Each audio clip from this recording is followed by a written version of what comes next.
டேய் பால் போது போற தர்றா.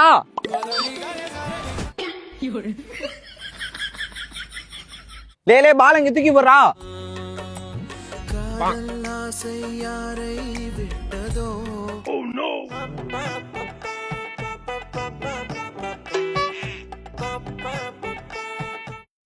ஆமா கிரிக்கெட் தான் விளையாண்டு எனர்ஜிக்கு பூஸ்ட் ஹார்லிக்ஸ் சாப்பிடுறா. பூஸ்ட் ஹார்லிக்ஸா? நீ பேசுனாலே எனக்கு எனர்ஜி தான். ஒரு காலில் போற தடுத்தண்டி. சரி நிலால ஏதோ ராக்கெட் விட்டு டேமேஜ் ஆயிட்டாம, என்னாச்சு உனக்கு? உடம்பு பரவாயில்லையா? எனக்கும் நிலாக்கும் என்னடா சம்பந்தம்? ஏய் என் நிலாவே நீ தானே.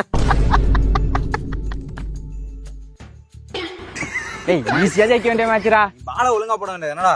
தோத்துட்டு சண்டை போட்டுட்டு இருக்கானுவோ. இந்த சிவா பயலுக்கு பேண்ட் கிழிச்சுட்டு இந்த பையன் முதுக சொரிஞ்சுக்கிட்டு இருக்கான். சந்தோஷ் பையன் மூக்க நோண்டிட்டு இருக்கான். தோப்புக்கு எல்லாரும் போயிட்டு இருக்கோண்டி. எதுக்குடா இதெல்லாம் சொல்றான்? எதுக்குடா இதெல்லாம் சொல்றேன்னு சொல்றான்டி. என்னடா இதையும் சொல்றான்? என்னடா இதையும் சொல்றேன்னு சொல்றான்டி. இங்கிறானோடி மறுபடி இங்கிறானோடி. நான் பாத்ரூம் போயிட்டு வந்துட்டேன். இந்த சிவாவும் சந்தோஷம் பேண்டுகிட்டே இருக்கானுவா. இப்பதாண்டி ஒரு பாம்பு போட்டிருக்கானுங்க.